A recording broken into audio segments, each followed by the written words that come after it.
Kung meron pong mga bakante sa inyong mga lamesa, kindly raise your hand so that some people can fill in. Also, would like to say thank you sa Turning Point Ministry. Sila po ang nag-lead sa akin ng worship. I-appreciate naman natin ang worship team ng Turning Point.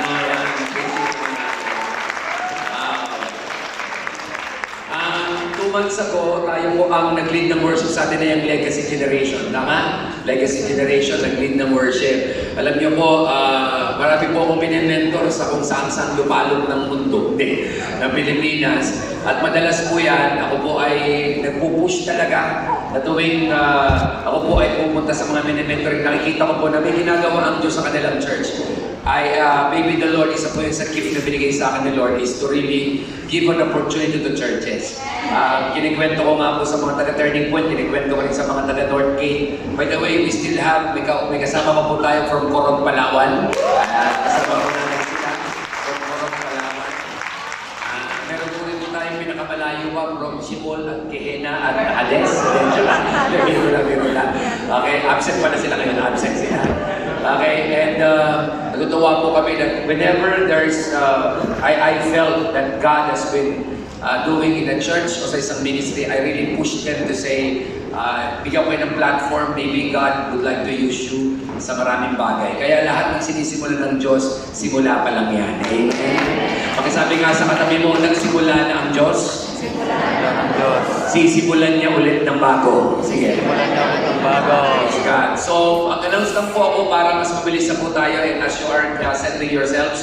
Mag-a-announce po ako ng schedules natin for 2025, no? Para po kung magbabackslide kayo, huwag na muna kayo mag-backslide sa mga dates na to.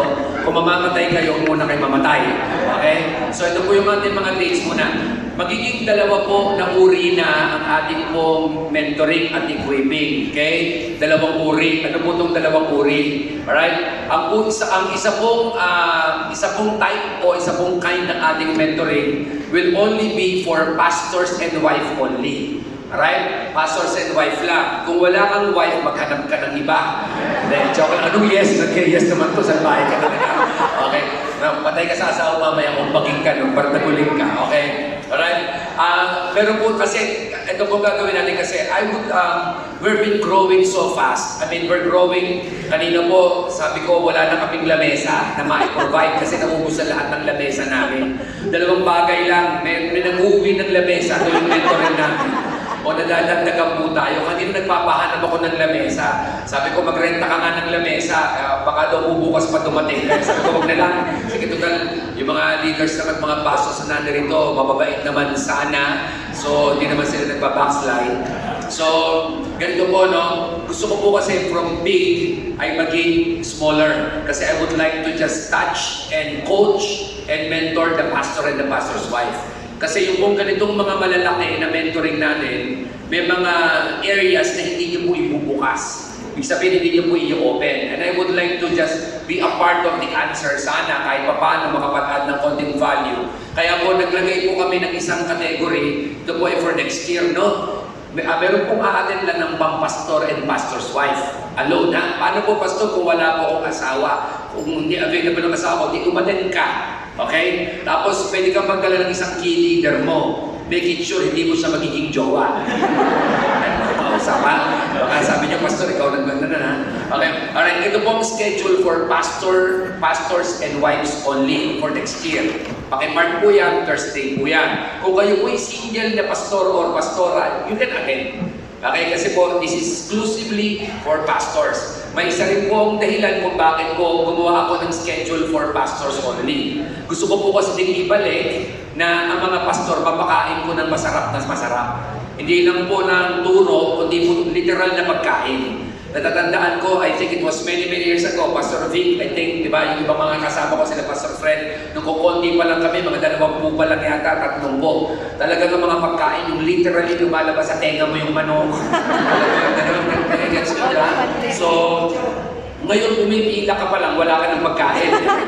Kasi dami na po natin, sorry po, pasensya na talaga kayo. Okay lang ba kayo? Kasi kanina sabi ko, papapatay namin yung kapitbahay namin. Nawawala yung kapitbahay ko eh. Alright, so, the reason. Okay, yan po yung pang pastors and pastors' wives. Okay po ba mga kapatid? Thursday pa rin po yan. Pero ang gagawin po natin dito sa Pasos and Pasos, magpapa-enlist na po kayo sa GC. Ang dahilan po, because I would like to provide for you good food, mga kapatid. Talagang hindi lang po talaga turo, kundi po talaga pati pagkain natin lahat. Okay po ba yun? Okay po ba yun, no? Alright. Ngayon, paano naman yung mga hindi pastor? Okay, meron naman pong ginawa kaming pangalawang schedule. Ginawa po, this is open for all pastors and wives and leaders. Alright? Kung pwedeng leaders, at least bring nyo yung medyo yung generation na leader. This will be, ito naman po ay mula alas 2 hanggang alas 6.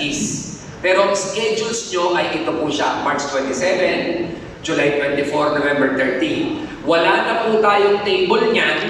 Ang gagamitin po natin ay puro chairs because we would like to welcome around 500 to 600 people. Alright, that will be coming here, no? Kasi yung iba nalilimitahan po, may nagtanong na sa akin, Pastor, marami pa sana akong dadaling mga leaders namin kasi gusto ko magsipagbago sila. Hindi. Okay, I would like for you to join. Okay? So wala na po tayong lamesa ito, kundi po puro chairs po tayo, plenary ang session natin. Pero meron din pong pagkain yan in betweens. Okay, meron pa rin po yung pagkain. Finger food, puro finger. Okay? Okay, so nagigets mo ba? So nagigets mo ba yung schedule natin? Malinaw po ha? So iba po yung sa pastor and pastor's wife. Alright, iba po yun. Ito po yung schedule. Pagdating naman dito, pastor and leaders, ito rin po yung schedule. Okay? So parang din po tayong every other month.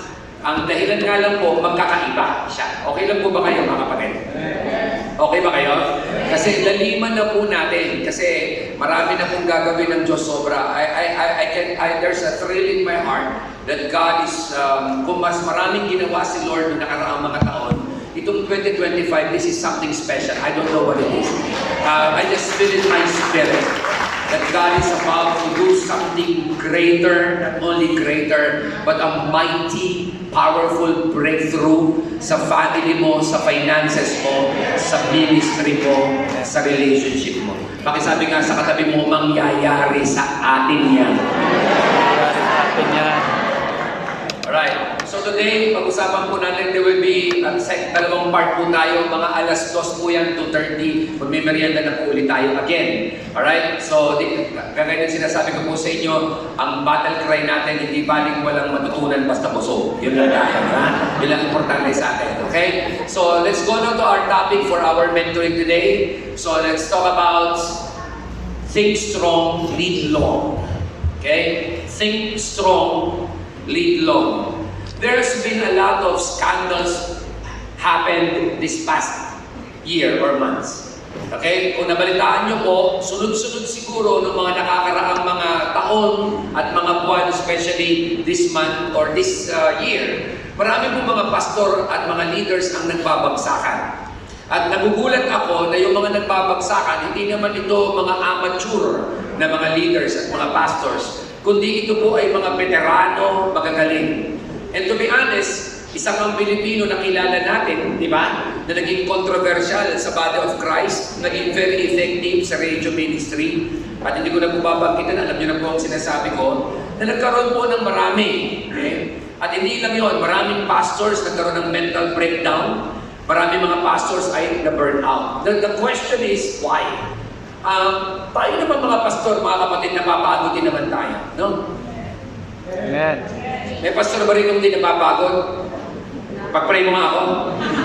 Okay, meron ba rito hindi napapagod? Lahat tayo rito napapagod. Sino rito yung, to be honest, kayo pong mga pastors and leaders, naisip nyo na huwag muna akong maglingkod kaya.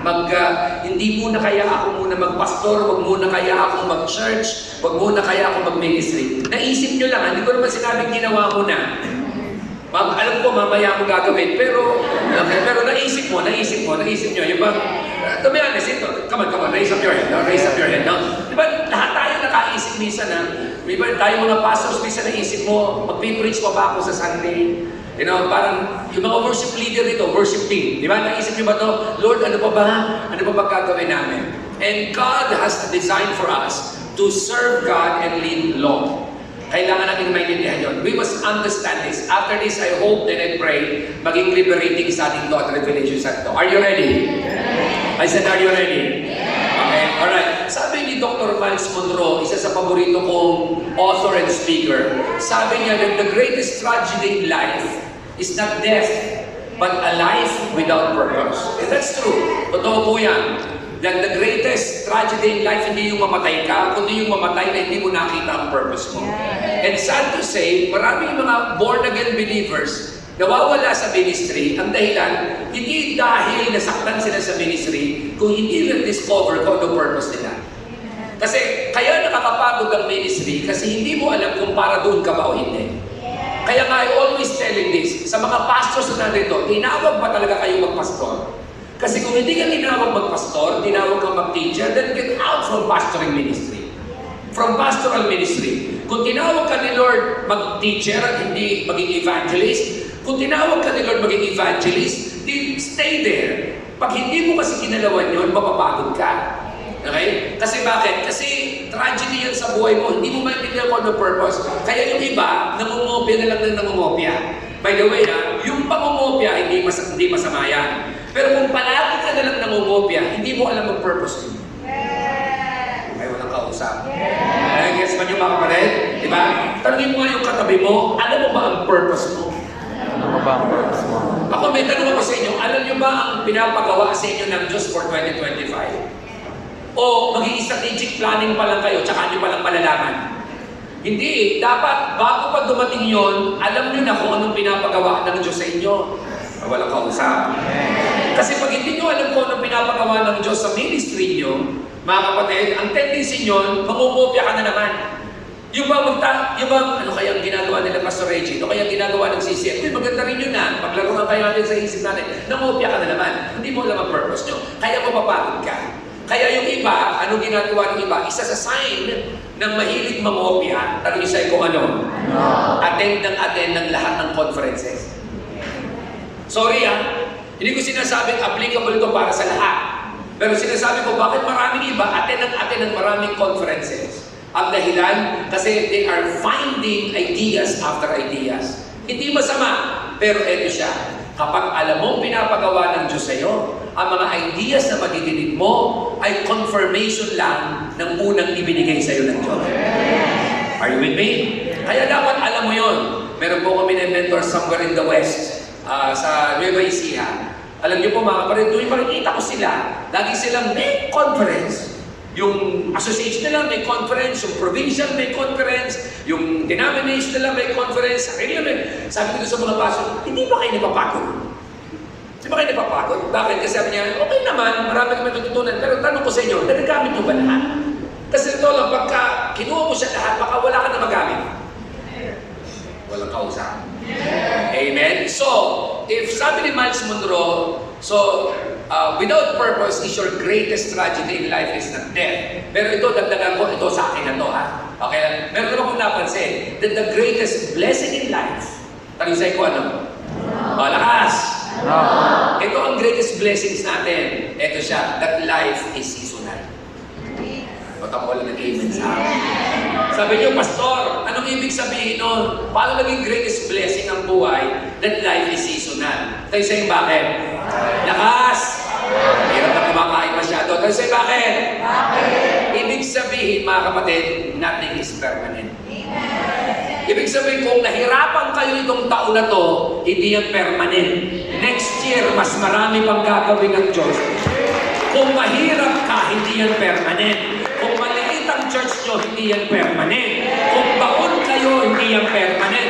Kung sira ang relationships nyo, hindi yan permanent. At that is the greatest blessing in life. Kaya kung may pinagdadaanan ka ngayon, hindi yan permanent. Is that a blessing?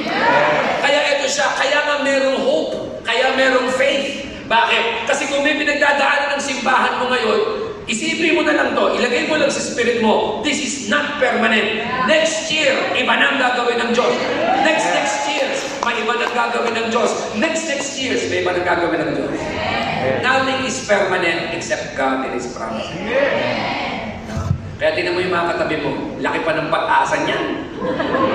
Lakas. Tinan mo kayo, laki ng pag-asa. Nothing is permanent. Kaya yung mga maliliit ang church na struggle sa growth ng church, no, nothing is permanent. Parating na. In fact, nandyan na. Okay? Let's talk about that mamaya, okay? Now, I discovered that life is broken into seasons. Okay? At ang bawat seasons, tiyak dadaanan nyo. Kaya, huwag tayong nagmamalaki na ang laki namin ngayon. Season mo yan ngayon. Kasi may darating na isang season, baka lumiit ka. Wala ka usap. Kaya ako sa totoo lang, I don't brag about church growth. I don't post that we are a 3,000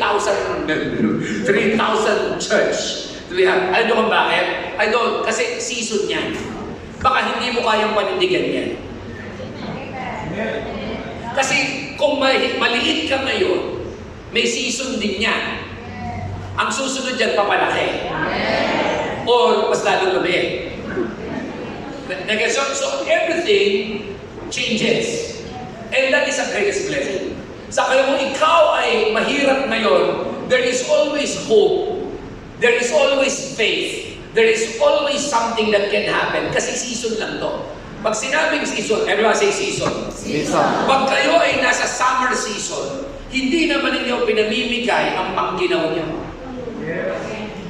Walang kausap. Pero ba, pag taglamig, pinamimigay niyo ba mga bathing suit niyo?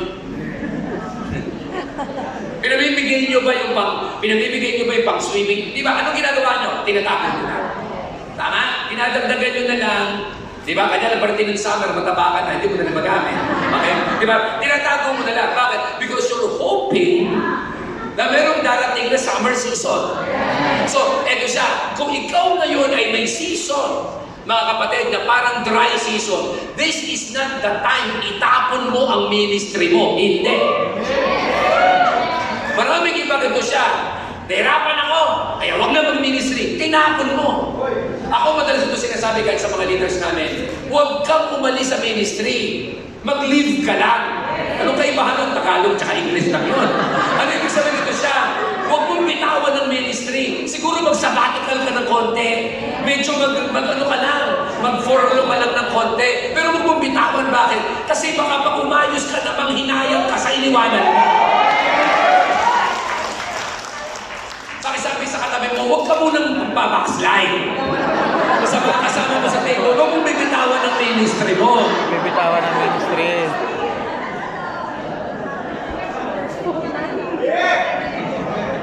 Kasi season lang yan. Yeah? Yung iba, ito siya. Season ko ngayon, dry season ko. Ano, nalilingkod ako, nasa church ako, walang nangyari. Next year, huwag na ako maglingkod. Tinapon mo. Malay mo, pagdating mo next year, iyon na pala. Ito, tahimik. Anong relihiyon na naman ito? sa isang taon, dito ko lilipat ako. Nagagans yung mga pared. Talagang matatanda itong nandarin. Hindi naman. Di ba? Huwag mong itatapon. Noong nakaraan po, nag-leadership summit kami sa Olonga po. So, meron kami ilang mga guests na hindi naman po worker sa amin sa church for 2025. Nagsimula ako mag-declare, we prophesy, we pray, ganda ng ginawa ni Lord. Sa worship night, lahat magandang ginawa nila, pati sa mga word, sa lahat ng ginawa. No? Tapos may lumapit sa akin, Pastor, nanginayang ako pwede ko ba ako mag-apply ulit? Sabi ko, hindi na. Sabi niya, bakit? Tapos na Diba? Bakit? Na-anoint na natin lahat ng mga workers. Sabi niya, Pastor, kasi inimosyon lang yata ako Sabi niya, yun ang problema. Diba? Don't make a permanent decision out of a temporary emotion. Diba? Pag ini-emotion ka, huwag kang gagawa ng permanent decision. Nagkagaling lang kayo mag-asawa, iwalay na kita! Sabi ng asawa ko, ba't ngayon lang? And don't make, mga kapatid, a permanent observation out of a temporary offense. Yung iba na offend, magdidesisyon, aalis. No. Life is a season. Amen. Kaya nito, look at what Solomon said. Nag-introduction lang po ako sa tapos mag-usapan to. Sabi lang Ecclesiastes chapter 3 verse 1, I know that you know and I know that you know this verse. So for everything, there is a season. Second, and a time for every purpose under heaven. Sometimes when we read that, when we read it, di ba, pinapaspay lang natin. Pero tinanong mo ito sabi ni Solomon, pinakamatay ng tao, sabi niya, for everything, there is a season. So ganito, and for every purpose, there is a time. So lumalabas ito siya, in everything. Okay, kasama ba dyan ang relationship mo? Amen. Sa everything. Kasama ba dyan ang finances mo? Kasama ba dyan ang church mo? Ano sabi ng Bible? Lahat ng nasa sayo, dadaanan niya season. Kaya kung kayo po ay pinagpapala ng Diyos, may pera kayo ngayon, season lang yan. Kaya sa time na meron kayong season ngayon, ang kailangan nyo, hindi murmuring, ang kailangan mo wisdom. Kaya kita nyo, ang ganda ng ginawa ng Diyos kay Joseph. Di ba? Na naginip si Pharaoh, 7 years of plenty and 7 years of famine. Wala naman sa panaginip yung interpretation binigay ng Diyos kay Joseph. Correct? Pero yung wisdom, sila na lang ni Lord at saka si Joseph. Kaya ano sabi ni Joseph? Hindi naman sinabi ni Lord kay Joseph na sabihin mo, mag-save kapag plenty. Hindi. Sila na lang ni Lord John. So ano ang katapat ng revelation? Wisdom. Kaya kung kayo ay may pera ngayon, meron kayo ngayong nakakaangat ka, sabihin natin to, God has been blessing you. Yes. Wag agad lavish. No? Dapat magkaroon ka ng wisdom. Anong gagawin ko?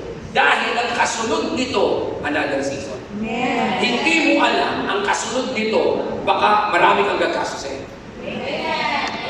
So kung malaki ang church nyo, lumalaki ang church nyo, ask the Lord, Lord, anong gagawin namin? Pinapalaki mo kami. Okay, guess ba niyo mga pared? Amen?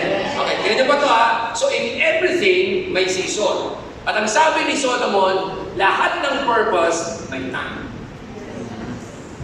Ano yung sabihin natin? Bigyan nyo si Lord ng isang regalo, it's called the gift of time. Amen. Alam ko nasa purpose ka na, at alam mo nasa purpose ka.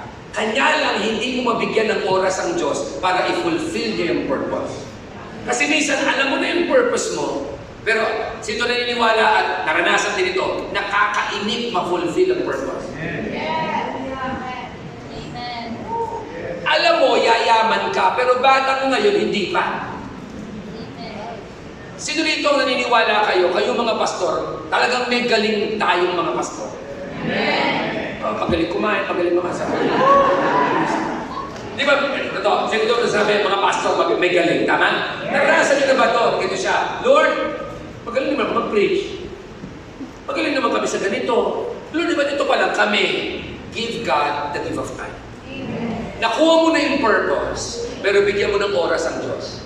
At madalas, doon tayo naiinip. Walang kausap. Hawakan ng kamay ng kasama sa table, huwag mainip, bebe. Pakisama.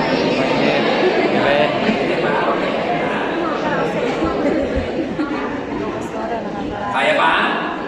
Alright, let's understand that today. There is a problem of this generation. Ang problem ng generation na to, mga kapatid, is the problem to be the desire to be discovered. That's the problem of this generation. The desire to be discovered. Gusto nila palaging limelight. Gusto nila palaging may attachments. Gusto nila laging may affirmation. That's the problem of this generation. The desire to be discovered. Kanina, may kausap akong isang pastora. Totoo naman, di ba? Ito, mag-amina na tayo. May mga pastor na nagbo-volunteer mag-pastor, pero hindi talaga sila ang pastor. Pero napansin ko all throughout, yung ayaw mag-pastor, sila yun. Yung iba na pinupush nila yung sarili nilang mag-pastor. To be honest, sila yung itinawag. Pero yung mga taong tinatawag mo pero ayaw, malamang sila. Ay, walang kausap. Okay. So the problem of this generation is the desire to be discovered. Kaya ang generation natin ngayon ay addicted sa ministry pero allergic sa altar. Totoo hindi. Addicted sa ministry pero allergic sa altar. Pag kinurek mo, altar is a place of death. Altar is a place of sacrifice. Altar is a place of correction. It's a place of rebuke. It's a place of kung saan i-realign ka. Ayaw ng bagong generation niya. Pag-usapan ang blessing, magtatatalon. Pag-usapan ang discipline, tahimik. Walang kausap. Gets nyo? That's the problem with this generation. Kaya marami mga tao, ministry is not the answer for them. It's the altar, is the answer. No? Kaya huwag adik sa ministry. This is the reason bakit po sa amin dito sa RayM, ang ministry namin, policy namin is one ministry policy only. OMP kami. Ano yung OMP? Ganito lang po siya. Pag ikaw ay worship leader ka lang. Hindi ka worship leader /usher /kids. Hindi pwede. Kung ikaw ay dancer ka lang. Okay, so one ministry policy. Pag leader ka, +1. Leader, tsaka isang ministry. Ang dahilan, alam ko maraming iba, maraming kayang gawin. Pero ang problema, naa-addict tayo sa ministry. Kaya maraming nasa worship team, ewan ko pero wala dito yun wala sa churches nyo Kaya yung pagkatapos tumugtog, nanodoon sa labas, tumutusok ng fishbowl. Tapos inaabangan, yung sasabihin ng pastor na as I close, takbuhan ulit at mag-worship at tutugtog. Ang tao ko dyan, addict. Pangat. Yung galing-galing makinig, pero hindi makinig ng music, pero hindi nakikinig sa preaching. Ngayon na pupunta pa ako sa mga churches, maniwala kayo sa nakakita ko ng mga young people, time ng preaching, naka-headset. Hindi ko alam kung bakit naka-headset. Pero pag imakapal ng mukha, yung naka-headset talagang malaki. Tapos, nakatingin naman sa'yo, pero sabi, may kilala, wala sa inyo na. Meron ganyan ako, talagang sinabihan ko talaga, nakikinig ka ba sa akin? Nakikinig ka ba sa akin? Kaya kung hindi kukunin ko yan. Ganyan ko talaga, bakit? That is disrespect. Tapos nagulat ako, meron pala ng worship team, hindi na. Imagine mo, hindi nakikinig ng preaching, they don't want the altar, but they want ministry. Basta ba, the desire to be discovered. You know what? Ano ang kailangan ng generation na to? The need of this generation is very simple. The discipline to be developed. Nandiyan ba kayo? Yeah. It's not the desire to be discovered, but the discipline to be developed. Ang problema, discipline comes in season. Di ba? Discipline is hard work. Discipline takes character. Ayaw ng tao niya. Maraming ng leaders, pero ang hinahanap ng Panginoon, great leaders. At wala pa akong nakitang great leaders na hindi tumaan sa discipline. The discipline to be early, the discipline to be not beyond time, before time. Diba? The discipline of honoring words. Na pinangako mong magbabayad ka, magbabayad ka. Tatlo lang kausap ko, ma. Amen. Pakisabihin mo yung mga kasama mo sa table, pinaparinggan ka ni Pastor, magbayad ka ng utang.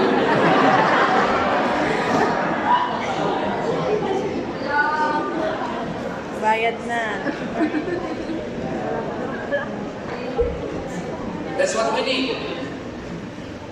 Pastors, leaders, ibalik natin sa church. Ibalik natin sa mga leaders natin. Pag hindi natin ito binalik, lalaki ang church natin, pero mga taong mabababaw. Mga Kristiyanong matampuhin. Mga Kristiyanong masyadong sensitive.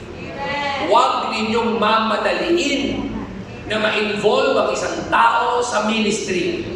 Because fast success grows your ego. Hindi pa nagpa-process, isasama nyo sa finance. Hindi nyo nagtatights, nasa finance. Walang kausap. Pastor, may pera siya. He can take his money to hell. Ako, diretso ko Kung hindi ka nagtatights, pero may pera ka, tapos gusto mo maging magkaroon ng ministry, you can take your money to hell. Because the church doesn't need your money. Amen. Yes. Wow! Huwag niyong gagawin yun. Bakit? Kasi ang mangyayari mga kapatid, iso-shortcut nyo, mafe-feed niya yung ego. Huwag niyong i-allow, mga kapatid, na sa ministry, especially sensitive ministries, front ministries, makapasok sa atin, sa inyong mga churches, yung talagang hindi discipline. Yan na. Gusto nyo tumagal ministry nyo. Discipline yan. Okay, ito, but slow progress. Develop. So, nung araw, pinag-uusapan natin para bumilis ang ministry, ngayon mag-uusapan para bumagal. Then, we're talking about maturity. Sino ito yung naranasan nyo this year, lumaki ang ministry nyo? May nadagdag naman, kahit 2 tao. Yes. Sino yung lumaki ang ministry nyo? Okay, lumaki ang ministry nyo. Na-excite ka na, kaunti lang iba din, hindi yata lumaki lang sama ng loob nyo. Okay. If you still remember, there was a fable na in storytell ni Aesop. I don't know kung kailan nyo si Aesop. Yan na, yung mahilig sa history. Si Aesop ay Greek storyteller na ang tawag sa fable na ito ay yung story ng tortoise. Hindi mo talaga tortoise. Hindi, yung tortoise. Hindi naman siya turtle. Okay, nasa lahi siya ng mga pagong. Tapos yung hare, ay hindi naman siya rabbit, nasa lahi siya ng rabbit. You know the story went well, di ba? Binubuwisit nitong ni hare, si tortoise, si Ang Tortoise. So one time, hinanong na yun itong pagong, yung hare, sinabi niya, mag-race tayo. And of course, alam naman natin na tumatakbo yung hare na mabilis. So nauna siya, 50 kilometers per hour, tumakbo talaga siya, 80 kilometers per hour, tapos ang tagal-tagal nitong pagong. You know the story, hindi ko na kailangan ulit-ulitin, natulog siya eh. Pero slowly but surely, yung pagong nakarating sa finish line. Yeah. Nung malapit na sa finish line yung pagong, nagsisigawan yung mga, hindi ko sabihin tao, mga animals. Okay, hindi ba?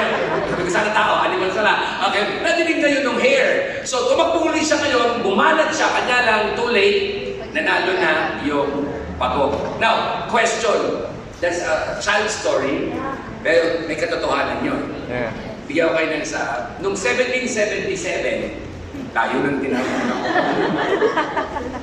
Merong isang British explorer ng pangalan na si James Cook. Right? Nag-offer siya ng isang tortoise, pagong, sa Tonga Kingdom. Tonga is actually a country. Okay? Nag-offer siya sa royal family ng pagong.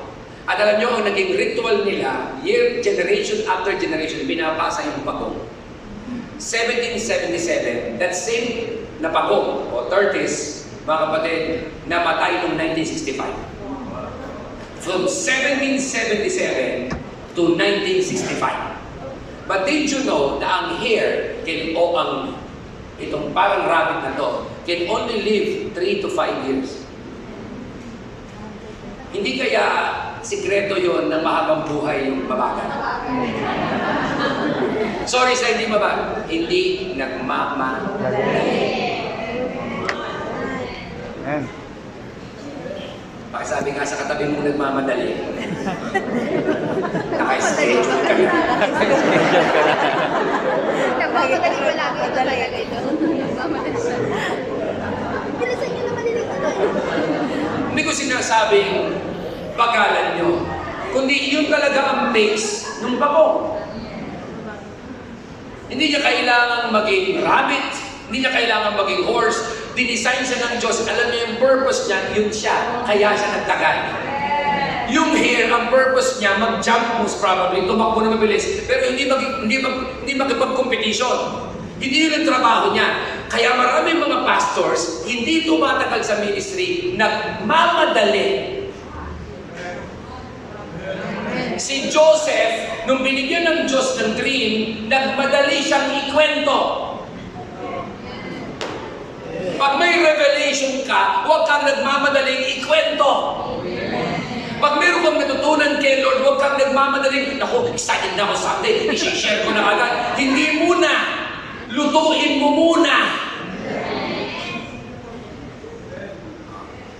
That's what I discovered for long ministry and steady ministry. Meron mga bagay, ako personally, personal ko lang po ito. May mga bagay ako natutunan kay Lord, sa akin lang muna. Sabi ko, next year ko na lang i-release to. Bakit next year ko na, bakit hindi pa ako sigurado kung talagang kaya ko pa itong pinapagawa ng Diyos eh. You know, nag-strategic planning kami last November actually. So pero yung binigay sa akin ng revelation ni Lord, mga July pa, sabi sa akin, itong gagawin niyo. Lumaki po yung ministry, minsan naunahan kami ng maraming tao kaysa sa ministry na kaya namin ibigay sa tao. Example, dati-rati mahina kami sa mga mag-aasawa. Mahusay kami sa young professional at mga young people. Ngayon po, dumami mag-asawa at mga family. At ang mga dumaming mga may family, may problema, dysfunctional. Sino ito yung mga gano'n, no? Yung ma-attend sa inyo may problema sa syudad. Walang Amen. kausap. Amen. Ba't umaanin ba sa inyo? Puro Ayala. Subyal. Maski. Yan. Tapos, dumami ngayon na may problema na mag-asawa, dami. Sabi namin, ano kayong gagawin namin? Tapos dumami pa mga bakla. Di ba na-discover ko bakla? Hindi. Dumami yung mga nasa LGBTQ plus umaten. So, alam mo yung wala kayong mai-offer, and yun, eto na ngayon sila. So, baka July yun, I received something from the Lord. So, pero nirelease ko po yung November. Kaya nung strategic planning kami, tinanggap ng aming leadership. Ito ang gagawin natin. Bigyan ko ng isang, pwede bigyan ko kaya ng idea. Okay lang. Example, meron kaming mga members sa SED, single, ang SED leader. Tapos, ang member nila sa SED ay married. To be honest, ang marriage life hindi kayang i-mentor ng mga single. Kasi may pinagdadaanan tayo mga mag-asawa na hindi kayang i-take ng mga single. Correct? Yeah. Ang problema, hawak mo na ngayon yun.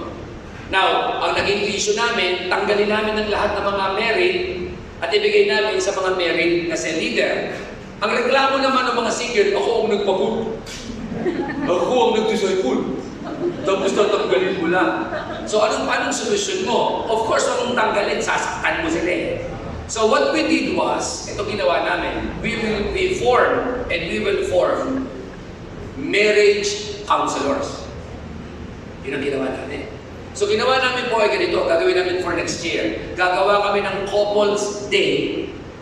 Ay, di ba may mga couples night, di ba? Kami gagawin ng couples day. Let's say, ang atin po ay 50 couples. Libre po yung lahat. Pati paghihiwalay, libre. Mula sa 50 couples, kami po ay mag-aay. Let's say, sabihin namin 20 couples, yun po ang aming i-retreat ng 3 days. 2 nights. Malaliman ang turo nila. Let's say, mula 50, ang nakuha po namin ay 20. Mula po sa 20 couples na meron kaming retreat, mag-aay kami ron ng 10 couples na ititrain namin to become marriage counselors. Amen. Ay, walang kausap. Nag-version po ba? Now, ganyan po ito ha, na kapag may problema kayo, doon kayo pupunta. Kung hindi kaya kayong ayusin ang sa leader nyo, doon kayo pupunta. At ito po mga marriage counselors to, pag-aaralin talaga namin. I mean, talagang kukuha, hindi naman pag-aaralin talaga ng 4 years, kundi ano po yan, bibigyan namin talaga ng education and training. Anong dahilan? Kasi 10 couples, and year after year namin gagawin yun. Ano siya? Babagal? Pero sure. Bakit? Para ikaw, pastor, hindi na ikaw ang namang problema sa mga miyembrong maghihiwalay.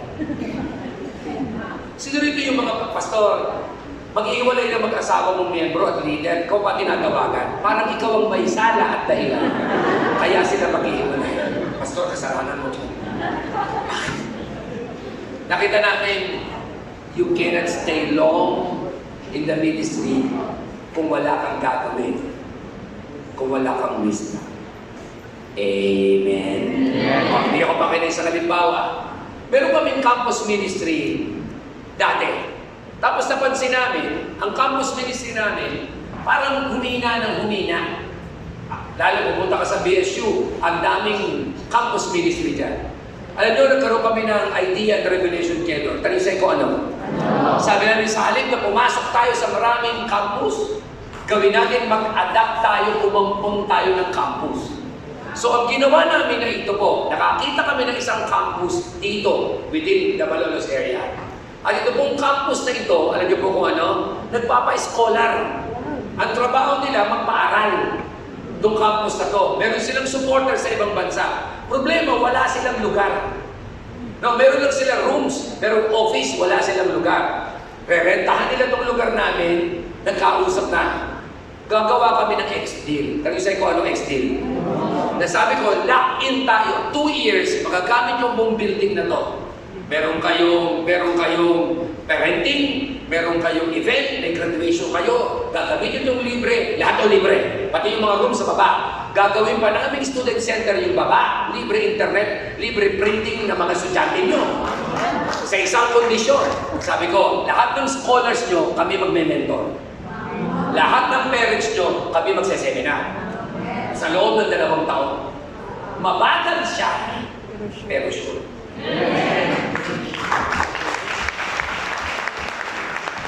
Ito ang ginagawa natin madalas. May campus ministry sa BSU. Yung mga taga-Victory, taga-Every Nation, taga-CCM, taga-ganito, taga-ganyan, taga-ganito, taga-ganyan. Pasok ka din. O, pagpasok mo doon, ano na yun? Wala. Tapos magugulat ka, yung resulta, konti. Nagbibigay ako sa inyo ng idea, ha? Natututo? Mabagal? Mabagal. Pero sure. Uy. Kaya ba? Kaya ba? Kaya pakisabi sa katabi mo, huwag kapag madali, bebe. Madali. Okay. Alright, so let's talk about today 4 stories. Yung 3 stories, nag-break into season, pare-pareho sila, may matutunan tayong principle. At yung pang-4 is about a man na nagsabi ito ang secret para to lead long. Amen? Not to live long, but to lead long. Alright, 1, pag-usapan natin si Abraham. Okay? Number 2, pag-usapan natin si Joseph. Pare-pareho sila ng halos sa pinagdaanan, kaya nagtagal sila at ang generation sila ay tumagal. Pag-usapan natin pangatlo, si King David. They are not perfect people, pero ginamit sila ni Lord. At tanungin natin ang master pagdating sa ministry, may doctoral ministry, pag-usapan na, tanungin natin si Apostle Paul. Right? Let's talk about that. Ready? Ready na? Okay, pakisabi ulit sa kasama mo sa table, handa ka na bang masaktan muli? Okay. Pag-usapan natin, 1, si Abraham. Meron kong papakita sa inyo, this is a revelation ha. Look at this ha. Ready for this?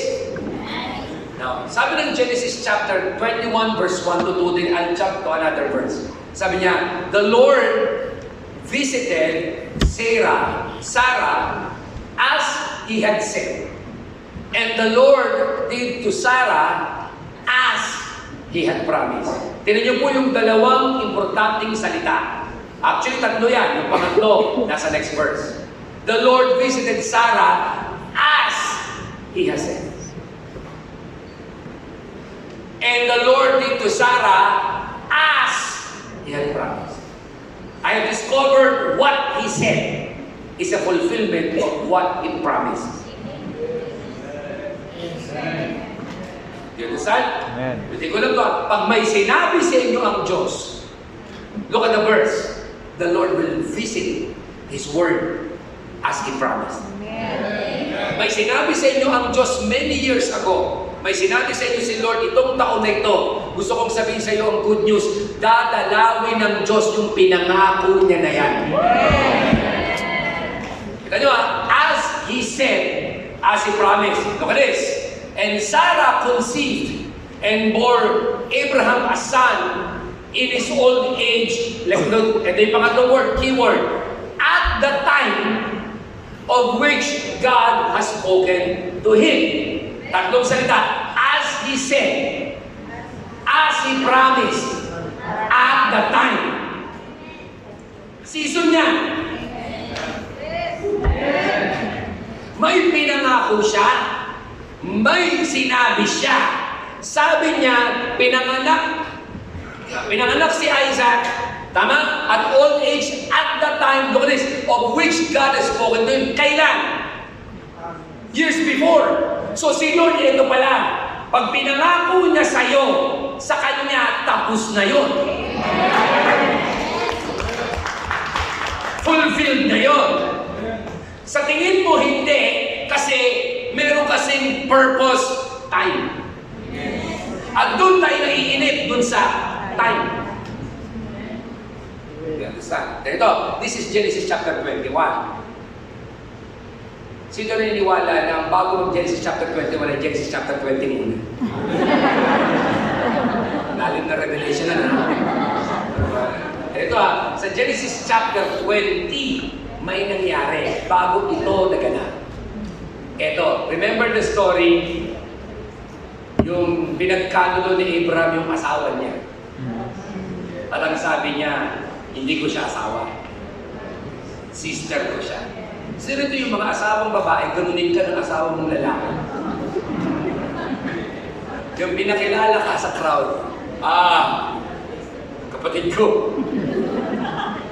Dito palagay ko, hindi na abot ang buhay, hindi na abot sa mamaya alas 5 mentoring yung katabi mong asawa. Okay, Genesis chapter 20, may papakita ko sa inyo, this is a revelation. Tanya. And from this, Abraham journeyed toward the territory of Negev, and lived between Kadesh and Shur, and so he sojourned in Gerar. And Abraham said of Sarah his wife, she is my sister. And Abimelech, king of Gerar, sent and took Sarah. But God came to Abimelech in a dream by night and said to him, behold, you are a dead man. Oh, grabe si God. Dalawang bagay lang pag dumalaw sa iyo ang Diyos. Fulfill niya yung sinabi niya sa iyo, o sabi niya sa iyo, you're a dead man. Natanda sa Bible, di ba, may sinabi si Christ na isang lalaki na mayaman na wala na siyang mapaglagyan ng kanyang kayamanan. Pagkatapos sabi niya, magtatayo ba ako ng maraming imbakan? Never. Di ba, nakita sa sobrang dami na ng aking lalagyan, wala na akong mapaglagyan kahit saan, di ba, malalagyan na ako lahat ng bangko, meron na akong accounts. Yeah? Tapos sabi, that night the Lord visited and sabi niya, you're a fool. Today, you will die. So dalawa lang kaya huwag kayong pray na Lord, bumisita ka.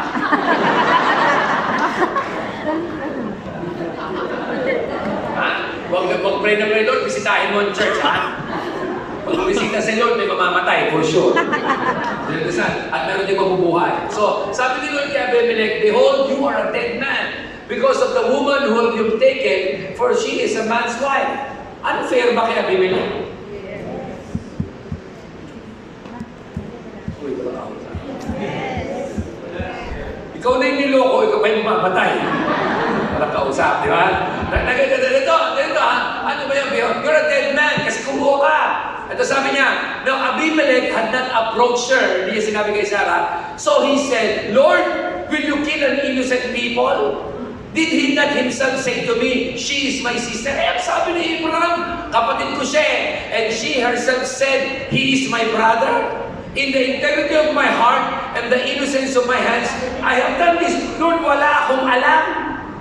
Hindi ko alam kung saan napunta yung confidential fund na yan.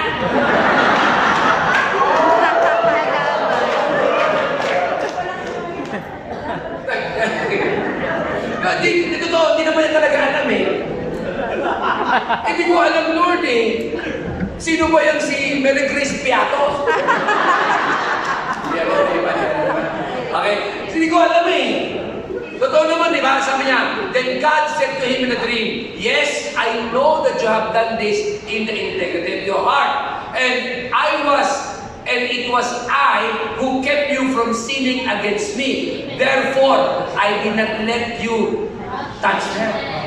Alam ko, sabi nyo, alam ko. Si Lord iba, no? Kaya sa Sunday, meron kami series na Almighty, The Two Sides of the Same God, ang title ko. No, the two sides of the same God, no? Kanina sabi niya, patay ka! Bakit? Kinuha mo! Sabi, hindi, Lord innocent ako. Alam ko, pero patay ka! Bakit? That's another topic for another time. Theological kasi yung sagot mo. dyan, ha? Ngayon, bibitin ko yung sagot, bahala na kayo maghanap ng sagot. Okay? Tapos sabi niya, therefore, I did not let you touch her. Now then, return the man's wife, for he is a prophet, so that he will pray for you, and you shall live. But if you do not return her, know that you shall surely die, you and all who are yours. So, nireturn niya. Ito tingnan nyo, jump ako ng verse nireturn niya. May naging sumpa pa rin hindi sila namatay. Ang naging sumpa, tanong ko ano? Hindi nagkaanak ang lahat sa kingdom ni Abimelech. Hindi nagkaroon. Sabi ng Diyos sa kanya, balik mo si Sarah, pagpe-pray ka ni Abraham. Di ba? Umbagin mo si Abraham. Niloko mo ako pagkatapos. Ako ngayon may problema. Hindi. That's another topic for another time. Justifiable yun. Natatandaan nyo, inulit ni Isaac yan. Ay, hindi ko mabasa ng Bible. Natatandaan nyo, inulit ni Isaac yun. Okay, question. Ba't di nagalit si Lord? Kasi meron siyang, yung ginawa ko nila na yan, tama po yun. Ha? Pinakilalang sister. Sige nga, ito yung masasabi mo. Sabi niya sa mo, you're a dead man. Okay. Justifiable lang. Sana nagkatulan na tayo, ha? Pag-aralan nyo na lang. Pastor naman kayo, matalino naman sana kayo. Okay? Sabi niya, kaya inulit ni Isaac yun eh. Kasi kung iyon ay mali, hindi uulitin ni Isaac yun. Kaya inulit kasi tama po yun. They are in a foreign land. Mga kapatid, in a foreign land, meron po talagang rules sila noon by the time. That's another time. Ito na, hindi nagkaanak ang lahat ng lahi at lahat ng nasakupan ni Abimelech. Then Abraham prayed to God, and God healed Abimelech. Ganito and also healed his wife and female slaves, basa, so that they bore children. Bakit? For the Lord has closed all the wombs of the house of Abimelech because of Sarah, his wife. Yung ginawa nila, pinakilalang sister, kinuha ni Abimelech, nagalit ang Diyos, sabi ng Diyos, you're a dead man, lahat kayo ngayon, hindi magkakaanak, pati slave nyo, pati animals nyo. Papray kayo kay Abraham, nagpropeta siya, mabubuhay ulit yan. At imagine nyo, lahat nagkaroon, okay na. Nagkaroon ng mga anak, lahat sila. Question, yung nag-pray, walang anak. Amen. At yung lahat ng pinag-pray niya, nagkaanak. Sino naranasan nyo? Ikaw walang bahay, may pinag-pray kang mga miyembro mo, nagkabahay.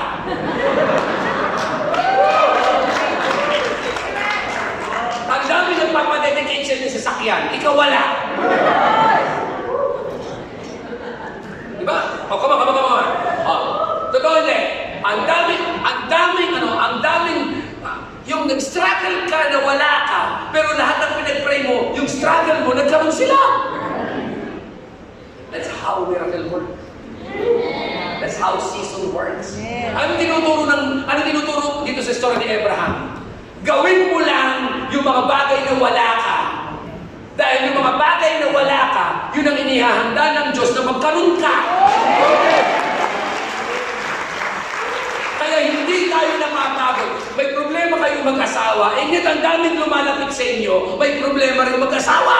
Anong sabi mo? Kami nga meron tapos sabi. Hindi! Ituloy mo pa rin as if wala. Kasi, ang tinuturo ng Diyos dito, you are not ministering because of what you have. You are ministering because of my grace, because of my power, because of my anointing, because of my word, because of my revelation. Kaya yung wala ka pa, gawin mo na para ibigay sa iyo ng Diyos yung wala ka pa. Come on. Mag-bless ka ng ibang church para yung gagawin ng Diyos ng blessing sa iyo sa church, gawin niya. Tayo hindi. Madalas ito tayo madalas hindi. Ba't kung hindi gagawin? Sabi niya, hindi nangyayari. Ba't naman tayo magpapakain ng mga pastor? Pastor ka natin, gutom eh.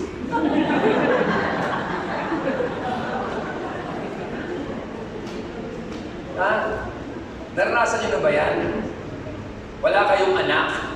Tapos mga miyembro nagkakaanak. Daming anak. Hindi pa nga nagpapapray, nagkakaanak na. Lord, bless mo po sila. Tapos kita mo sila na bless financially. Pero ikaw, alam mo, nag-struggle ka. Kukapos ka ng pera. Sige lang, tuloy lang. Season lang yan. It's not permanent. Bakit? Genesis chapter 20 yun. Pero pati na Genesis chapter 21, and the Lord visited Sarah as He said, as He promised at that time. Season niya. Kaya, tuloy pa rin ang paglilingkod. Tuloy pa rin magmahal. Tuloy pa rin mag-serve. Tuloy-tuloy pa rin. Pag malaki mo nga sa mga katabi mo yan, sabi mo, huwag kang hihinto. Tuloy-tuloy pa yan. Tuloy pa rin. Tayo minsan, alam ko, pag binanggit ko yung Book of Hebrews, madalas yung sasabihin, di ba, it's form of faith, correct? Tama? Because the Book of Hebrews, famous siya sa verse, ang Hebrews chapter 11 is faith. Pero alam niyo, bakit pakinggan niyo ito, look at this, ito.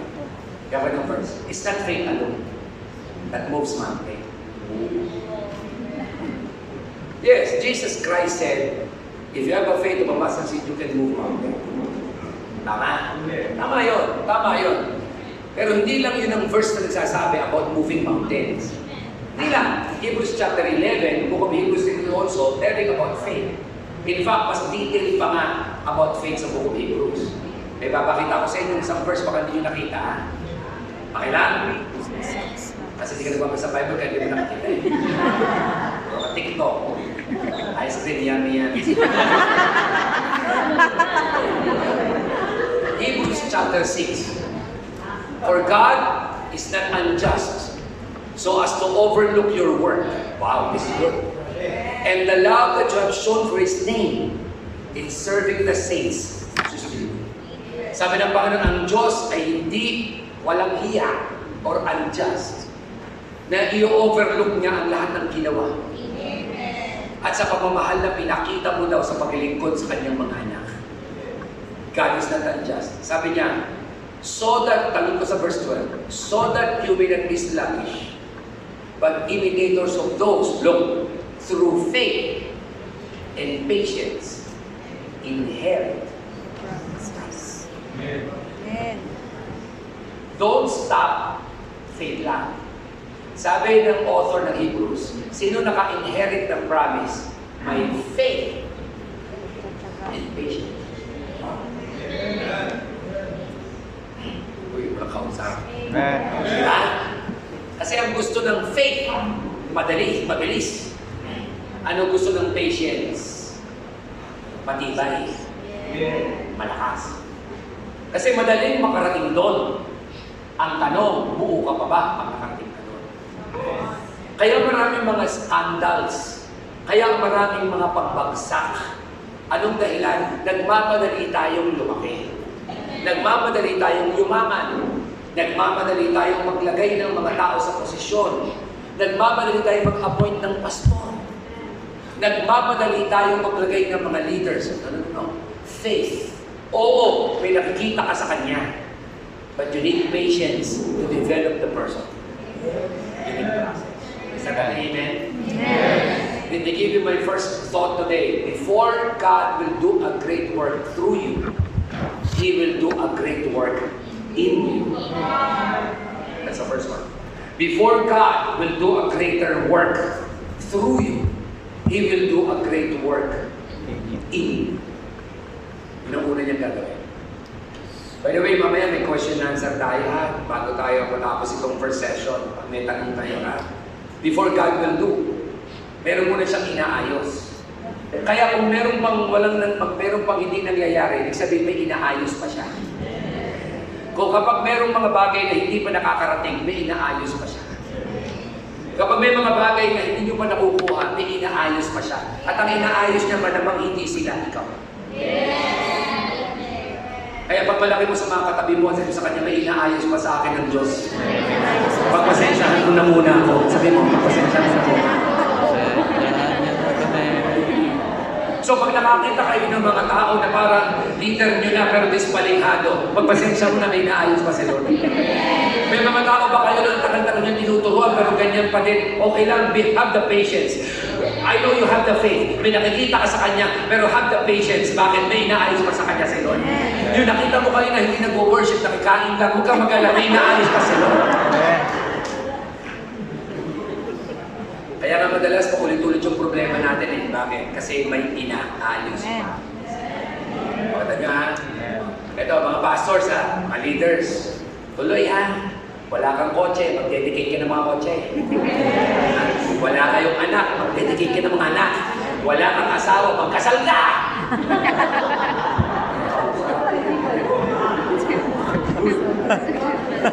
Wala kang bahay, sige, mag-dedicate ka ng mga bahay. Ng mga member mo, gawin mo ng gawin mo.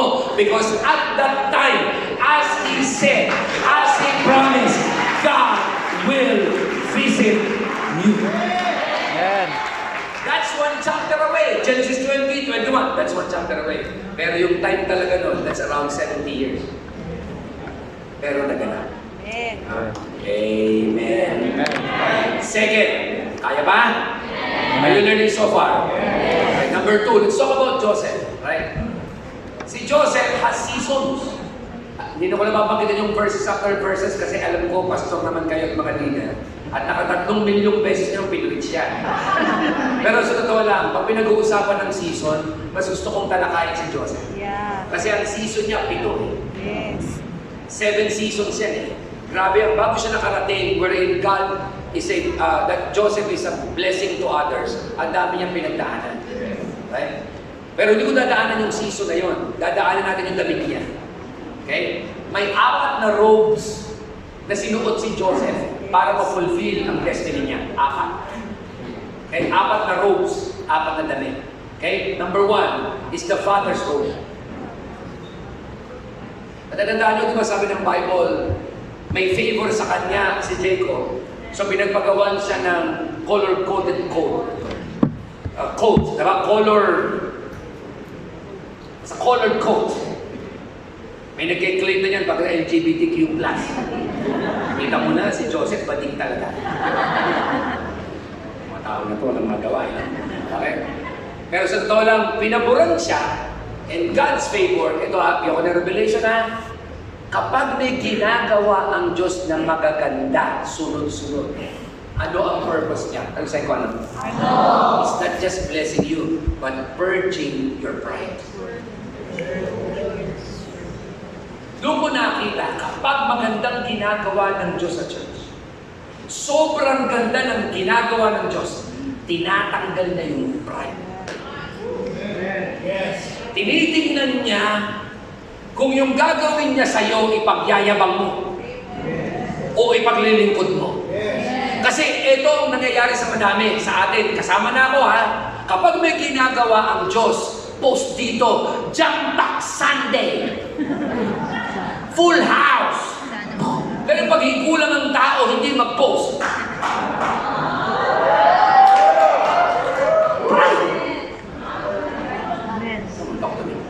Amen. Ang mga picture natin puro malayo. Kasi mukhang puno. Pride. Pag sunod-sunod ang blessing sa church, sunod-sunod ang blessing mo, God is giving you a purpose. Nagbibigay siya ng mensahe, I am purging, taking away your pride. Kaya habang lumalaki, lalong nagiging humble. Habang tumataas at yumayaman, lalong nagiging generous. And look at me. Ang unang tinetest ay yung naka-receive ng revelation, hindi yung beneficiary ng revelation. Naka-receive siya ng dream. Nakita niya, di ba? Natanda niyo, di ba? Palay, malabing isang palay lumod sa aking palay, so your palay bowed down to my palay. And I saw the stars and the moon and the 11 stars bowing down to me. Okay, ano yun? Binigyan siya ng dream. Saka nakakita na dream, mga kapatid, binigay sa isang mayabang. Kaya si Lord gumawa ng antidote, kailangan kang itapon. Kung hindi pinabayaan ng Diyos na matapon at magalit ang kanyang mga kapatid, meron tayong narcissistic self-lover Joseph. It purchased right. Mga kapatid, huwag kayo natutuwa pag masyadong maraming blessing. Yeah. Ay, naka-aircon na kami, hindi na kami purgatorio. Hashtag malamig. Hashtag jacket pa more. It means, oh, may bago kang kotse. May new toy.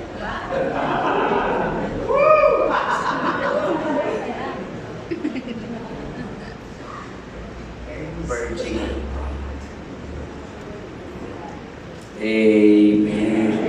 Kaya ba? Nasa Father's robe. Ha? Kaya yung Father's robe, favor yun. Pero ano ang purpose ng favor? Pagtanggal ng pride. Ang purge. Kaya huwag agad pray ng blessing, ha? Yeah. Uy, may bless ka naman ni Lord. Bakit? Para i-reveal niya kung ano laman ng puso mo. Yeah.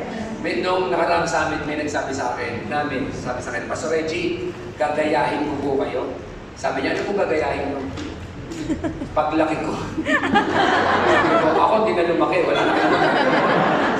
Kanya, anong gagayahin mo? Magpapakain din po kami ng mga pastor na receive namin kay Lord. Mag-bless din kami ng mga pastor. Sabi ko sa kanya, ite-test ka ni Lord sa na-receive mo.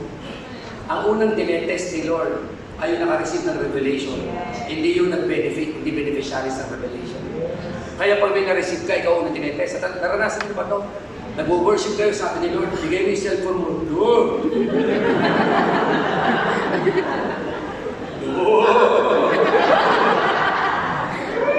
Hindi pa tapos sulugan to, Lord! Di ba ito hindi? Noong nakaraang summit namin, grabe. Di ako nagpapa-offering madalas, pero nagpa-offering kami. Nagulat ako eh. Pero isang nag-offering, hindi ko napapanggitin ha, nag-offering siya para sa summit namin, 6 digits. Hindi ko alam kung puro zero yun. Nag-offering 6 digits. Nagulat ako. Sabi ko, kakaibang leap of faith yun ha. Yeah? Pero sa totoo lang, test yun. Sinabi ng Lord sa inyo, gagamitin ko kayo sa body of Christ. Test yun. Test yun. No? Mag-bless kayo ng iba. Test yun. Bakit? Kasi doon yung makikita. Kasi ang revelation unuploaded. Many times unappreciated. Naranasan nyo na ba to? Ikaw na yung gumawa. Pinagawa ka sa inyo, Lord, tapos hindi ka na-appreciate. Congratulations. Tama yung revelation. Wala ka usap. Tama. Bakit? Kasi kung mali yung revelation, pupurihin ka ng mga tao, mabifeed yung ego mo ang pride. Kaya kayo just keep ourselves, keep our feet on the ground. Second point, before God will do a great through you, He will give a great word to you. Bago siya may gawin through you, may gagawin siya in you. Bago siya may gawin through you, may bibigay siyang salita sa iyo. Pastors and leaders, anong nare-receive yung word for next year? What do you receive from the Lord? Dapat may na-receive ka. Huwag kayong mag-crossover ng 2025 na same all the time, same again and again. Hindi. Merong papagawa sa inyo ang Diyos. Dapat na-receive mo na ito. Mga kapatid, ilang araw na lang tapos ng 2024, dapat merong na kayong na-receive. Pero ito bad news. Yung na-receive nyo, God will test it. That's why the book of Psalms, the word of the Lord is tested in the life of Joseph. Yung na-receive niya, the dream, tinest niya. And it took him a lot of stages bago siya nakarating sa fulfillment of the dream. Bakit? Season yun. Di ba nyo napansin, si Joseph, minsan na lang nagsalita through those stages. Yung una nung na-receive yung dream, ang ingay-ingay niya. Nung napunta siya sa queen, tumahimik na siya. Nung nandun siya kay Pharaoh, anong nangyari? Kay Potiphar, di ba? Isa lang ang sinabi niya, konting verse lang, napagbintangan pa. Nung nasa prison siya, konti lang siya magsalita. Pero nung tapos na, ang dami na niyang sinabi sa kanyang mga kapatid. Whole chapter, gusto ko sabihin sa'yo, ang mayabang maraming sinasabi sa umpisa. Pero ang tunay na pinagpala, maraming sinasabi sa dulo.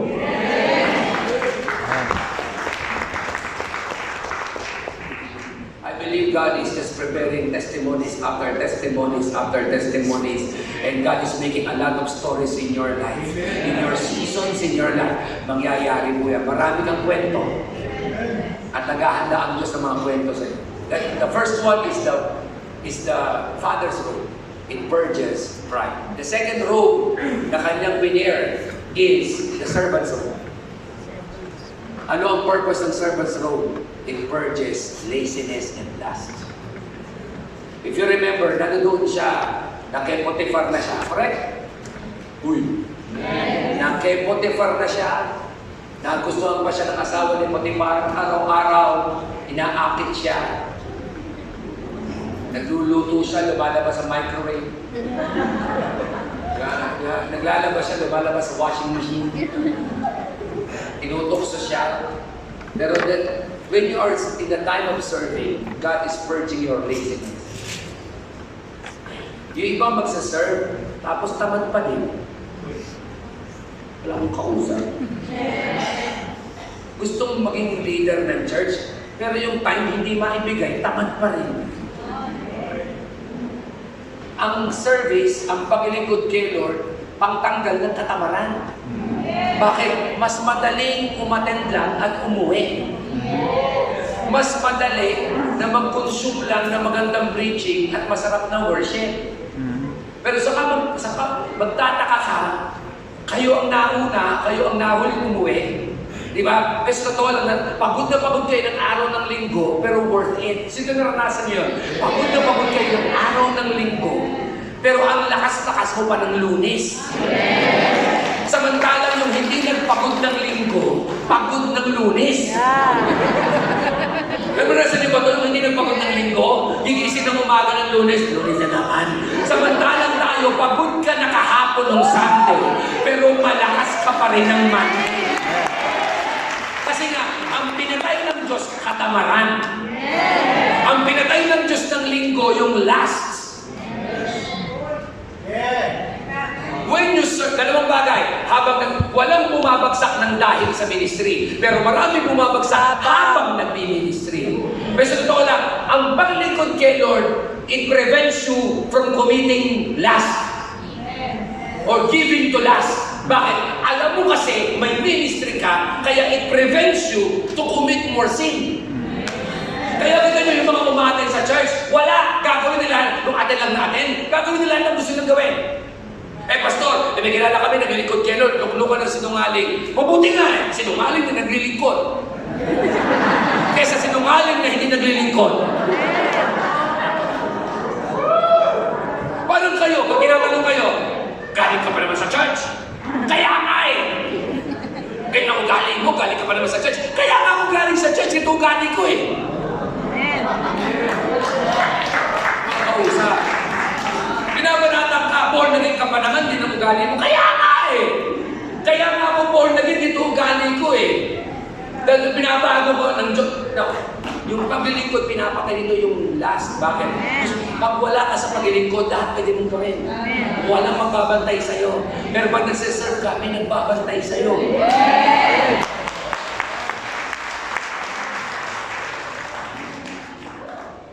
Sabi sa 15 katabi mo, maglingkod ka na. Maglingkod ka na. Mawala katamaran mo. Mo, pag naglilingkod ka, kahit ayaw mo mag-worship, pag kailangan mag-worship Kasi listen kayo. So tayo yung mga attender lang, pakailan po sa inyo. It purges your laziness. Kaya we encourage people to serve God. We encourage people to serve year after year. Huwag mong bibitawan yun. Kasi bakit? Pag hindi ka na naglilingkod, wala nang bantay. Pwede ka nang bumitaw, pwede kang bumigat, pwede ka magkamali, pwede ka magkasala, tuloy-tuloy. Sarap, no? Season ba yan? Pangatlo, okay na ba yung merienda natin? Masarap? Okay na? Para sa'yo natin merienda. Okay. Pangatlong road is the road, the prisoner's road. Ako, ayaw nyo na. Prisoners. Pwede nyo i-preach yan kung gusto nyo. Tagdagan nyo na lang. Gusto nyo lang yung bathroom. Natanda yun, di ba? Kinuha yung robe yung asawa ni Potiphar, di ba? At sumigaw, Ray!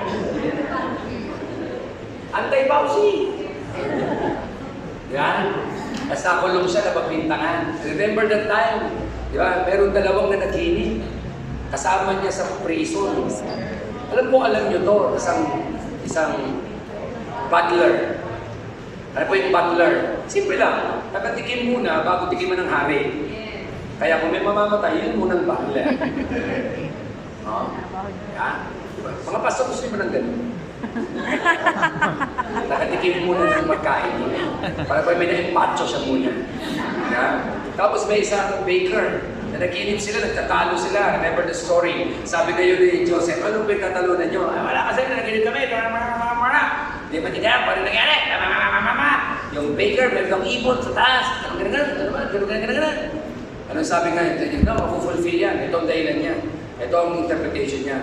Ikaw, mababalik ka sa king as a butler. Ikaw naman, you're a dead man. Alam niyo, ang hirap maging propeta. Sino gusto maging propeta? Tama, Brad. Mamatay ka eh.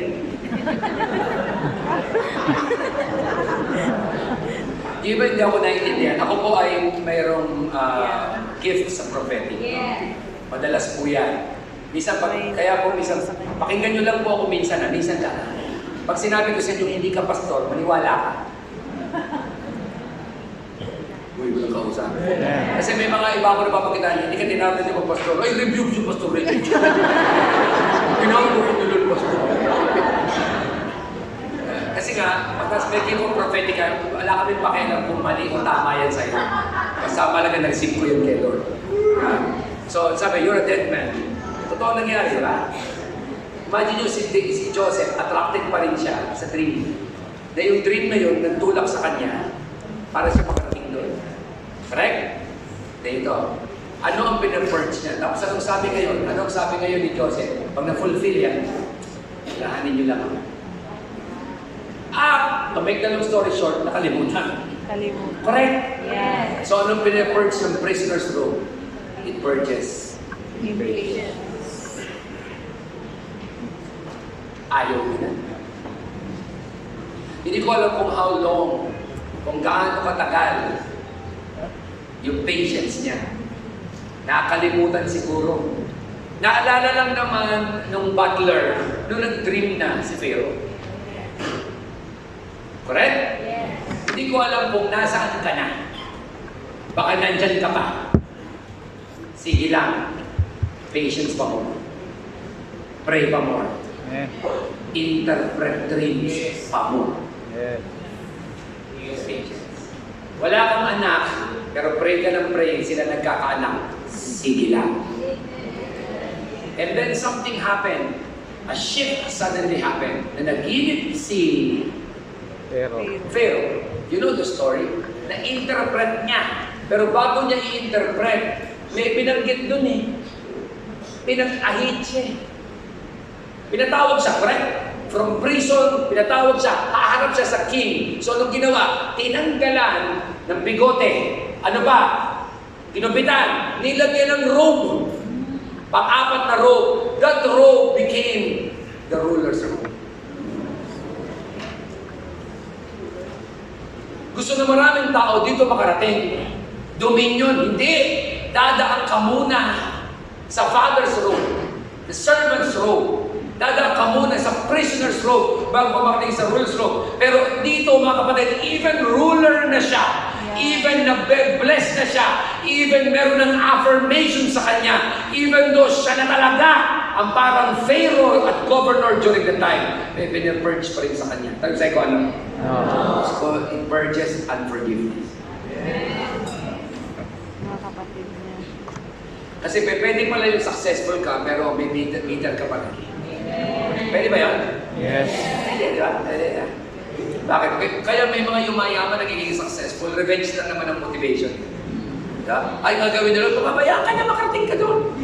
Bakit? May tinuturo sila, ganun purpose niya. He is purging your unforgiveness. One thing I have discovered about forgiveness, Bakit maraming tao rito ang hindi nakapagpapatawad? Naranasan na ba ito nagpatawad ka na but your feeling doesn't say so? Naranasan ito? O, naranasan na ba ito na sinabi mo nagpatawad ka na but the memories doesn't say so? Na tuwing maalala mo, gusto mo ulit siyang patayin. Na kung sakasakaling mayroong krimen sa pagpatay sa magitan lang ng pag-imagine, matagal na siyang patay. Totoo hindi, totoo, ha? Na tuwing maalala mo, ginawa niya sa'yo, ininsulto ka, ginawa ka ng mali, pinaligtad ka, lahat ng mali, sinabi sa'yo, etc. It purges. Pero ito, na-discover ko ang key to unforgiveness. To forgiveness. The key to forgiveness is this. Tayo sa'yo ko ano? No. Lakas. Ano? A forgiven you Sa forgiving you. is a forgiving you. Amen. Ay, walang kausap. A forgiven you is a forgiving you. Si Lord ba, tinatawag ka? Amen. Say amen if you are. Amen. Si Lord ba, matyaga sa'yo? Amen. Si Lord ba, alam niyang may topa ka? Alam ba ni Lord na may sayad ka? Amen. Kapatok kami. Alam ba ni Lord na meron kang skeleton in the closet? Yeah. Ano yung skeleton in the closet? Mga tinatago-tago mong lihim at kababalaghan na pati asawa mo hindi alam. And yet, God is forgiving you. Na pag tumayo ka sa harap, still God is moving. Na kapag nag-preach ka, still God is anointing. Na kapag nagpakanta ka, God is still coming down. Na kapag nag-share ka, people are getting saved and getting changed. Pero alam mo naman that you're struggling with lust, you're struggling with immorality, you're struggling with impatience, you're struggling with anger issues, you're struggling with it. Dito ko nakita, kaya hindi ako nagpapatawad kasi hinahanap ko yung wala ako sa kanila. Pero ang pag hinanap ko yung ginawa ng Diyos sa akin, madali kong maibibigay sa kanila.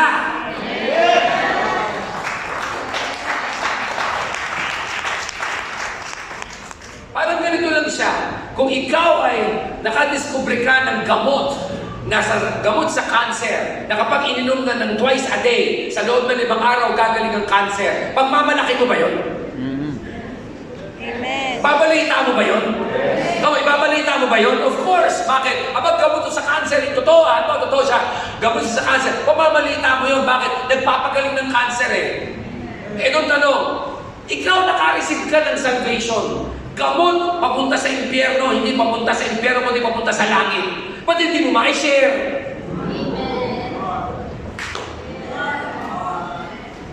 Pagdating sa politika, kaya-kaya mong i-share.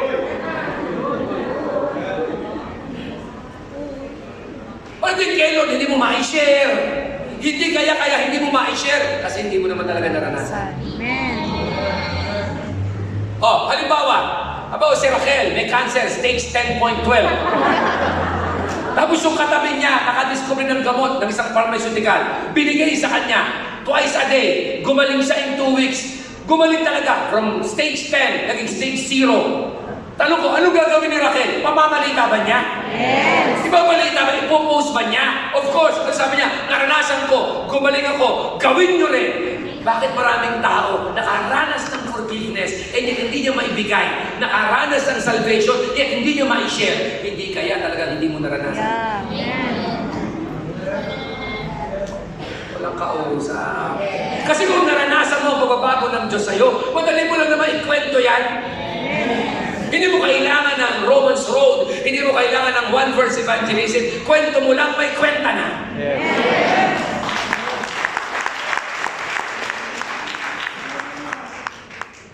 Maraming nasa church kasi ngayon hindi talaga naranasan ng totoong kaligtasan. Yeah. Kaya hindi na ma-share. Kaya hirap na hirap sila. Sa akin, logic lang. Kung naranasan mo, totoong naranasan mo, Pwedeng hindi. totoong ipamamalita. Kaya kung totoong naranasan yung pagpapatawad ng Diyos sa inyo. Sa lahat ng sakit, nagsayad natin sa buhay, topak natin taas sa kamay, taas sa kamay. So madaling magpatawad. Pastor, ito yan. Balikan mo lang kung paano ka pinatawad ng Diyos. Alam niyo, siguro tumatanda na ako. Ngayon, ano na ako, yung mga maliliit na laban ng buhay, Well, of course, may mga laban pa rin na naiinis ako. No? Pero yung maliliit na laban ng buhay, pinababayaan ko na. No? May mga miyembro kami, alam niyo yun, yung leader, may mga leaders kami. Sa amin lang ba ito, pati sa inyo? May mga leaders kami yung hindi nagpapaalam, pinapaalam na lang. Ako lang talaga ang mga kasalanan ng mga leaders. Pero ba kayong gano'n, di ba? Basta pinapaalam ko lang po, wala ako sa Sunday. Pero yun, alam mo nung araw, nung bata-bata pa ako, patay na yun. You're a good man. Dati nga nung bata-bata ako, binababa ako sa ministry yung mga gano'n. Uy, walang kausap. Pero ngayon, hindi ko na ginagawa. Sabi, Pastor, nakabook na po kami sa Boracay. Wala po kami sa Sunday. Pinaalam na lang. Ano sagot ko lang? Huwag ka sana malunod. Ay, hindi. Ano sabi ko? Go ahead, enjoy. Dati-rati galit ako doon. Alam niyo ba ito na ginagawa yun ngayon? Hindi dahil sa nagbaba ako ng standard. Hindi. Ganun din naman ako kay Lord. Lord, nangutang na ako. Napaalam ko lang siya. Huli na nagpaalam. Hindi mo nakita kayo ng sulta. Ilan sa atin dito, bumili ng damit, bumili ng cellphone, bumili ng computer, hindi naman yung pinag-pray talaga. Nung mabili nyo, Lord, tulungan mo ako magbayad. Sabi ni Lord sa langit, kapal ng mukha nito. Pinaalam lang sa akin. Totoo hindi. Kung nakakita, bumabait ka. Kasi ang bait ni Lord sa iyo. Kaya sabihin mo sa katabi mo, pinapatawad na kita. Kaya sabihin mo sa katabi, Napatawad na kita. pero magbayad ka pa rin utang mo. Season. Opo, magbabayad na. Hindi ko alam kung nasaan na kayo doon. Hindi ko alam kung nakarating na kayo sa season na yan. Hindi ko alam. Pero isa lang bagay na alam mo, lahat yan dadaanan. At sisiguraduhin ko sa iyo, makakarating ka sa ruler's road. Siguraduhin ko wala, I declare to you, makakarating ka sa ruler's road.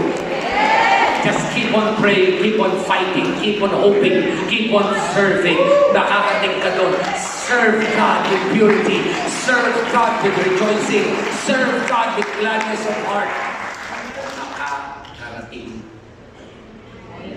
Amen. Kaya kamaya mo na yung mga katabi mo. At pakisabi sa kanya, sama na tayo nung makarating doon. Sabay tayo makarating.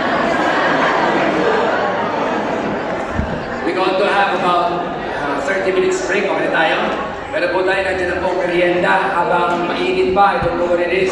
Mag-merienda muna po tayo. So for the next 20 minutes, countdown lang tayo. Kapag timer ng 20 minutes.